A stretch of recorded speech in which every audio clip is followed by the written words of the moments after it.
헌법 정신을 수하지 못했지만 형법상으로 가장 문제가 됐던 게 뇌물죄로 기소가 됐거든요. 네네. 그럼 이것을 밝혀줄 가장 결정적인 혐의자입니다. 네. 라고 하게 되면 검찰이 그 법원 입장에서 가뜩이나 요즘 법원 개혁 때문에 시끄러운데 이걸 또 기각해갖고 우리가 또 도를 맞아?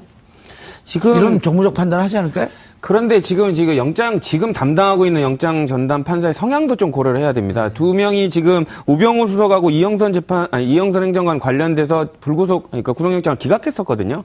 이분이 다 그랬어요? 예. 그랬기 때문에 완벽하게 구체적인 증거라든지 뭐 이런 구속영장 청구에 대한 요건이 제대로 부합되지 않으면 약간 좀 기각하는 성향인 것 같습니다. 그래서 이분 왜 그러세요, 근데? 그래서 이런 성향을 고려해 봤을 때 영장 판사 이름이 어떻게 되죠? 권순호 권순호 부장판사. 권순호 부장판사. 몇 개예요? 기수는 제가 확인이 안 됐는데 어쨌든 그 영장 재판부에 일반 판사가 있고 부장이 2명 있지 않습니까? 예. 그래서 두 명 중에 한 명입니다. 권순호 부장판사 70년생인데 몇 개입니까? 팩트 체커. 네, 몇 지금 개예요? 거기 안 나와요. 거기 안 예, 나옵니다. 아직 70년생인 건 나왔거든요. 70년생이면은 예. 70년생이면 정상으로 하게 되면 한 28개, 9개? 그 정도 될 것 그 같습니다. 정도쯤 될 것 같은데. 보통 예. 그렇죠. 84, 85가 한 23기 예. 이쯤 되니까. 그러면 64, 65가 23기. 70이면 한 28, 7기소, 8기소부터 31기 그 원절일 것 텐데. 같습니다. 예. 아무도 얘기를 안 해주네. 기수가 중요하진 않죠. 기수 중요해요. 네. 기수 예, 기수 중요하면 동기들한테 성향을 물어보면 금방 나오니까요.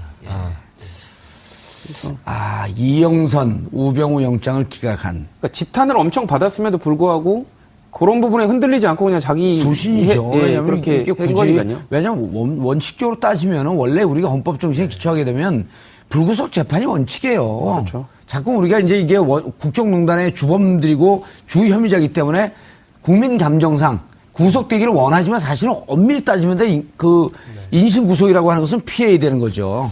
저는 개인적인 생각으로는 구속해서 해야 된다고 봅니다. 뭐 변호인 떠나서. 왜냐하면 거짓말을 너무 많이 하고 있고 버티다가 이제 들어오지 않았습니까? 그래서 권순호 판사는 26기입니다. 권순호 판사의 성향보다 더 중요한 건 예. 우리가 기각하면은 이제 그 판사가 뭐 우병우 사단이냐 아니냐 뭐 여러 가지 개인적인 예. 성향 분석 또는 뭐 인신 그건 공격도 아니죠. 있는데 그게 아니고 검찰의 소명이 또렷하냐 이거예요. 그렇죠. 검찰의 이 구속영장 실질심사를 두 번째 집어넣는데 이 범죄 수익 은닉에 대해서 혐의가 명확하면 이거는 뭐 부장 판사가 누구라도 기각을 할 수가 없겠죠. 그래서 이제 오늘 자정 전후에 저는 결론이 나올 것 같은데 뭐 내일 새벽까지 갈 것 같지 않습니다. 얼만큼 1항, 2항 혐의는 있었던 거잖아요. 그러니까 이제 이대 학사 비리에 대한 업무방해죄, 청담고 여러 가지 출결 문제에 대해서는 뭐 위계상 공무집행 방해죄. 이건 있던 거라 추가될 게 별로 없고 범죄 수익 은닉 혐의 얼만큼 뚜렷하냐. 이게 핵심 관건인 것 같습니다. 범죄 수익 은닉에 대해서 좀 더 자세히 설명을 해 주시죠.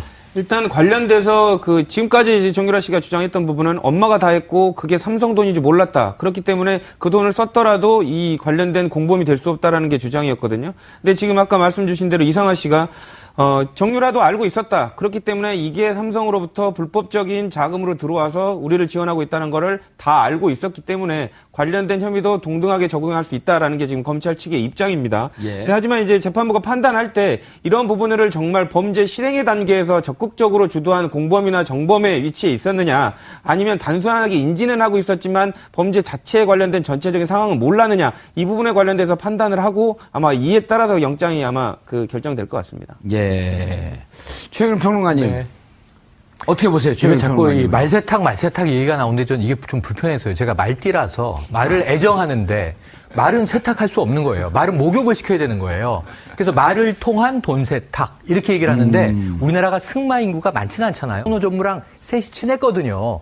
왜 이게 삼성 소유로 돼 있어요? 말이 우리 소유로 돼 있어야지. 이런 얘기를 따졌다는 정황이 나왔었단 말이에요. 그렇죠. 언제 말 빌려달라 그랬냐, 사달라 그랬지. 그러니까 돈은 삼성이 냈는데 소유권은 우리로 해달라. 이게 뇌물인 거잖아요. 그렇죠. 여러 번 이 말세탁이라고 부르는 이유가 말을 바꿔치면서 이 돈이 움직이는 과정이 있지 않습니까? 근데 정유라가 그 말을 탄 사람이에요. 그러니까 레이싱카인데 이 차를 주로 쓰는 사람이에요. 그럼 누구보다 이 차를 잘 아는 사람이에요, 선수가. 그런데 나는 아무것도 몰랐어요. 그냥 바꿔주니까 바꿔 탄 것뿐이에요. 말이 앞뒤가 안 되죠. 말이 앞뒤가 이 정유라가 가장 꼼꼼하게 이 말 바꾸지 마세요. 이게 더 좋아요. 아니 바꿔주세요. 저게 더 좋아요. 이랬을 거란 말이에요. 비타나 V가 갖고 시합 못하고 연습 못하니까 말 바꿔달라고 요청했다라고 하는 얘기가 나왔잖아요. 네. 그리고 또 하나는 성인인데 이 코어 스포츠에서 월급을 받습니다. 한 달에 630만 원씩 1년 이상 받았으니까 연봉 7천 이상을 챙긴 거예요. 그럼 나는 지원받는 선수인데 월급을 받는다? 허위 근로계약서를 작성했어요, 실제로. 예. 이거 몰랐을까요? 자기가 월급을 한 달에 600 이상 받는데 이건 용돈으로 줍니까? 코어 스포츠가? 삼성이? 이 정상적인 사고는 아니잖아요. 그럼 돈에 대해서 아무것도 모른다라고 얘기할 수는 없고 이미 덴마크에서 돈 감각이 뛰어난 걸 스스로 얘기를 했어요. 아, 이 집산 돈은 말이죠. 우리 아버지가 어차피 나에게 상속할 강원도의 땅을 담보로 해서 대출받은 돈으로 한 거기 때문에 아무런 문제가 없습니다. 이렇게 얘기를 했단 말이에요. 이것도 매우 이상한 얘기였긴 하지만 그만큼 자기는 내 돈에 관해서 내가 책임진다라는 또 소신을 피력한 바도 있습니다. 저는 오늘 굉장히 이런 여러 가지 질문을 받는다면 피해가기 어려운데 1차 구속 기각될 때와 다르게 오늘 2시간 반 심의 마치고 나올 때 정유라는 포커페이스가 아니거든요. 표정이 매우 어둡고 칙칙했다. 짜증난 표정이었다.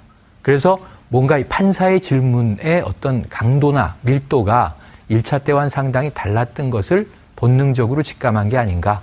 불길하다. 정유라 입장에서는 이런 생각을 해봅니다. 근데 변호사님, 그 불길하다 그랬다가 영장 기각된 경우 많았잖아요. 좀 신나겠죠. 그렇죠. 예. 그러니까 그 부분은 우리의 추정이 하나도 안 맞아요. 그렇죠. 네? 그래서 뭐 우리 예단하는 안 맞는 쪽으로 한번 해볼까요? 영장 절대 기각될 거다 오늘. 안 맞겠죠? 어쨌든 재판부가 판단하기에 나름인데 예. 아까 뭐 국민의 정서 재판부가 그렇죠. 국민의 정서만 갖고 판단할 건 아니지만 거기에 정서에 상응하는 여러 가지 정황들이 나왔거든요. 그렇기 때문에 지금 사안은 이런 부분들이 뭐 여론을 따지는 게 아니라 구속해서 수사해야 될 필요가 반드시 있다고 보여지고요. 그리고 만약에 이렇게까지 시간을 2번이나 투여했음에도 불구하고 또 기각이 된다면 검찰은 정말 반성을 좀 해야 될 것 같습니다. 예, 그런데 검찰이 이쯤 되면 예를 들어 이제 외국화 관리법은 뺐다 그러잖아요. 그런데 이제 범죄 수익 은닉 이건 그 무척 의미가 있는 거 아니에요? 그렇죠. 그거 적용 안 하는 거 아니에요? 그러니까 완전히 아까 말씀 주신 대로 그 범죄 수익에 관련된 부분을 인지하고 사용한 부분이 있어야지. 그러니까 공범이나 정범의 위치가 돼야지 됩니다. 예. 근데 어쨌든 재판 검찰이 봤을 때는 충분히 가능하다라고 얘기를 했고 그 부분도 소명을 한 것으로 보이는데요. 지금 일단 방어하고 있는 그 정유라 씨 측에서는 내가 나이도 어리고 말만 타던 애가 어떻게 이런 부분을 전반적으로 다 알았겠느냐. 그리고 엄마의 성향을 봐라. 엄마는 주도적으로 다 본인이 알아서 하는 스타일이기 때문에 딸이 나는 알 수가 없었다라고 지금 항변을 하고 있는 걸로 그렇게 하고 있어요? 그렇게 하고 있는 걸로 알고 있습니다. 그렇기 때문에 이런 부분을 재판부가 바라봤을 때 누구의 말을 더 일리 있게 보느냐. 분명히 재판부도 의심은 조금 하고 있을 겁니다. 네가 아무리 그래도 정유라 당신이 정말로 몰랐을까라고 생각을 하고 있지만 근데 오늘 이상화 증언이 나왔잖아요. 그렇죠. 그 그러니까 부분은 몰타가 나왔잖아요. 그렇죠. 그 부분에 관련된 부분을 비중을 어떻게 잡느냐에 따라서 결과가 달라질 수도 있을 것 같습니다. 그래서 거짓말이라고 하는 것은 증거인멸. 네, 그렇죠. 그다음에 몰타는 도피의 위험, 그렇죠. 도피의 우려, 그리고 사안의 충대성, 그렇죠. 범죄 수익 은닉. 그러니까 그 범죄 수익의 은닉이 되게 중요한 부분이 정유라가 최순실에 관련된 돈의 흐름이라든지 전체적으로 진행하는 프로젝트를 알고 있었다면 그 최순실이 감춰놓은 혹시라도 감춰놓은 재산에 관련된 규모라든지 이런 부분을 그 추가적으로 알고 있을 가능성이 되게 높거든요. 그러니까 그런 부분들 때문에라도 어쨌든 그 이 부분이 되게 중요한 의미를 가진다고 봐야 될 것 같습니다. 자, 김준호 기자님. 네. 기자들은 어떻게 평가하고 예측하고 있어요? 이번에는 지난번과 다르게 예. 저는 개인적으로 영장이 이제 기각되지는 않을 거로 보고 있고요. 법조 출입 기자들의 분위기는 법조 출입 기자들도 좀 더 그 기각은 되지 않을 것이다라는 전망이 전체적으로 우세합니다. 왜냐하면 어쨌든 검찰이 이번에 새롭게 이게 추가한 거는 범죄 수익 은닉의 혐의인데 그런 것들이 이 정황 아까 뭐 최영일 평론가님이나 다 말씀해 주셨는데 예. 정황 증거들이 굉장히 탄탄하게 뒷받침을 하고 있거든요. 예. 게다가 이제 뭐 정유라 씨는 도피 우려가 없다. 나는 아이가 있는데 왜 도피 우려를 걱정하느냐 그런 식으로 말을 했지만은 어쨌든 뭐 어떤 방식으로든 시도를 했다는 것 자체가 그런 다시 일어날 개연성이 있다라는 판단을 내릴 수가 있기 때문에 그런 것들이 종합적으로 판단될 때는 기각되지는 않을 것으로 그렇게 보이고 있습니다. 자, 이제 이게 그 이상화 그에게 줬던 박근혜 전 대통령의 메모가 스모킹 건이 나왔다. 그렇습니다. 그 얘기들 했잖아요. 네네. 그리고 그렇다고 한다면 8월 17일로 종결되는 이재용 부회장의 구속기간 만료. 그 전에 재판이 어느 정도 윤곽을 드러내지 않을까. 그런데 이제 또 독일에 있는 비덱 스포츠를 좀 청산했다는 거예요. 도대체 이런 거를 이렇게 어쨌든 재단에 들어간 돈을 주머니 돈, 쌈짓돈처럼 이렇게 쓰고 있었는데 그걸 또 지금도 마음대로 마음껏 청산했고 국회의원들 그래서 23명이 최순실 재산 환수법을 발의했는데 현실적으로 이게 위헌의 요소가 있잖아요. 그렇죠. 일반적으로 법률을 만들 때는 일반적인 추상적인 법률을 만들어야 됩니다. 그래서 모든 사람들이 그 적용의 대상이 되도록 하는 게 법의 일반성인데요. 이렇게 한 사람을 특정해갖고 특정 사건의 처분적 법률이라고 합니다. 그렇게 만드는 거는 대부분 특별한 사유가 있지 않는 한 위헌의 소유가 있습니다. 왜냐하면 그 사람만 겨냥한 법률을 만드는 것이기 되기 때문에요. 하지만 이제 예를 들면 이렇게 특별한 사안 그리고 범죄에 관련된 환수의 필요성이 있는 경우에는 이제 그 특별법을 만들어서 처분적 법률을 용인을 하고 있는데 저는 개인적인 사안으로 최순실 씨가 국정 관련된 농단의 범위가 너무 넓고 그리고 지금 그 헌법 질서를 교란한 그 책임이 있지 않습니까? 그렇기 때문에 약간 사회정의에 시그널을 준다는 입장에서도 이런 부분은 그렇게 위헌성을 물론 피해 가야겠지만 위헌이라고 단정하기는 좀 어려울 것 같습니다. 그러니까 예를 들어서 유사한 법이 유일하게 우리가 전두환 추징법 이렇게 부르는 법이 있지 않습니까?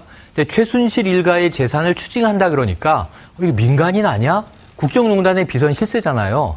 최순실의 이 돈, 원천 자본은 어디서 온 것인가를 우리가 이야기할 때 확증은 안 됐지만 수많은 이 손가락이 지시하는 게 바로 최태민으로 올라가고요. 그렇죠. 최태민의 돈은 어디냐? 통치자금? 네, 79년 11.6 이후에 청와대에서 흘러나온 CD 등등등.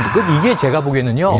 결국은 박근혜, 최순실, 최태민 다 엮이지만 박정희 은닉재산 추징법의 다름 아니다. 그럼 전두환 추징법과 형평성이 맞는 거란 말이죠. 왜냐하면은 통치자금을 빙자한 권력형 비자금을 국고로 환수하는 거기 때문에. 아, 그러니까 최순실 그 부정재산 환수법이 아니고 이건 추적을 해서 박정희 은닉재산 환수법. 네. 뭐 굳이 이 약어로 길게 하면은 박최최박 이 은닉자금 추징법인데 박정희, 최태민, 최순실, 박근혜로 연결되는 두 일가의 일대에 거친 이 비선과 흔들리지 않고 그냥 자기 소신이죠. 왜냐하면 그렇게 이게 굳이 거니까요. 왜냐하면 원칙적으로 따지면은 원래 우리가 헌법 정신에 기초하게 되면 불구속 재판이 원칙이에요. 그렇죠. 자꾸 우리가 이제 이게 국정농단의 주범들이고 주 혐의자이기 때문에 국민 감정상 구속되기를 원하지만 사실은 엄밀히 따지면 인신 구속이라고 하는 것은 피해야 되는 거죠. 저는 개인적인 생각으로는 구속해서 해야 된다고 봅니다. 뭐 변호인 떠나서 왜냐하면 거짓말을 너무 많이 하고 있고 버티다가 이제 들어오지 않았습니까? 그래서 권순호 판사는 26기입니다. 권순호 판사의 성향보다 더 중요한 건 우리가 기각하면은 이제 그 판사가 뭐 우병우 사단이냐 아니냐 뭐 여러 가지 개인적인 성향 분석 또는 뭐 인신 공격도 있는데 그게 아니고 검찰의 소명이 또렷하냐 이거예요. 그렇죠. 검찰의 이 구속영장 실질심사를 두 번째 집어넣는데 이 범죄 수익 은닉에 대해서 혐의가 명확하면 이거는 뭐 부장 판사가 누구라도 기각을 할 수가 검장 그 재판부에 일반 판사가 있고 부장이 2명 있지 않습니까? 그래서 두 명 중에 한 명입니다. 권순호 부장판사 70년생인데 몇 개입니까? 팩트 체크. 네, 지금 거기 안 나와요. 거기 안 나옵니다. 예, 아직 70년생이고 나왔거든요. 70년생이면은 70년생이면 정상으로 하게 되면 28기, 9기? 그 정도 될 것 그 같아요. 정도쯤 될 것 같은데. 보통 그렇죠. 84, 85가 한 23기 예. 이쯤 되니까. 그러면 64, 65가 23기. 70이면 한 28, 7기소, 8기소부터 31기 사이 고원절일 것 텐데. 같습니다. 예. 아무도 얘기를 안 해주네. 기수가 중요하진 않죠. 기수 중요해요. 네. 기수 예, 기수 중요하면 동기들한테 성향을 물어보면 금방 나오니까요. 이영선, 우병우 영장을 기각한. 그러니까 지탄을 엄청 받았음에도 불구하고 그런 부분 범의 위치에 있었느냐 아니면 단순하게 인지는 하고 있었지만 범죄 자체에 관련된 전체적인 상황은 몰랐느냐 이 부분에 관련돼서 판단을 하고 아마 이에 따라서 영장이 아마 결정될 것 같습니다. 예. 최영일 평론가님. 어떻게 보세요? 제가 최민희 자꾸 이 평론가님. 말세탁 얘기가 나오는데 전 이게 좀 불편해서요. 제가 말띠라서 말을 애정하는데 말은 세탁할 수 없는 거예요. 말은 목욕을 시켜야 되는 거예요. 그래서 말을 통한 돈 세탁 이렇게 얘기를 하는데 우리나라가 승마 인구가 많지는 않잖아요. 전무랑 셋이 친했거든요. 왜 이게 삼성 소유로 돼 있어요? 말이 우리 소유로 돼 있어야지. 이런 얘기를 따졌다는 정황이 나왔었단 말이에요. 그렇죠. 특검 때. 언제 말 빌려달라 네. 그랬냐, 사달라 그랬지. 그러니까 돈은 삼성이 냈는데 소유권은 우리로 해달라? 이게 뇌물인 거잖아요. 그렇죠. 그리고 여러 번 이 말세탁이라고 부르는 이유가 말을 바꿔치면서 이 돈이 움직이는 과정이 있지 않습니까? 근데 정유라가 그 말을 탄 사람이에요. 그러니까 레이싱카인데 이 차를 주로 쓰는 사람이에요. 그럼 누가 없겠죠. 그래서 이제 오늘 자정전후에 저는 결론이 나올 것 같은데 뭐 내일 새벽까지 갈 것 같지 않습니다. 예. 얼만큼 1항, 2항 혐의는 있었던 거잖아요. 그러니까 이제 이대 학사 비리에 대한 업무방해죄, 청담고 여러 가지 출결 예. 문제에 대해서는 뭐 위계상 공무집행 방해죄. 이건 있던 거라 추가될 게 별로 없고 범죄 수익 은닉 혐의 예. 얼만큼 뚜렷하냐. 이게 핵심 관건인 것 같습니다. 범죄 수익 은닉에 대해서 좀 더 자세히 설명을 해 주시죠.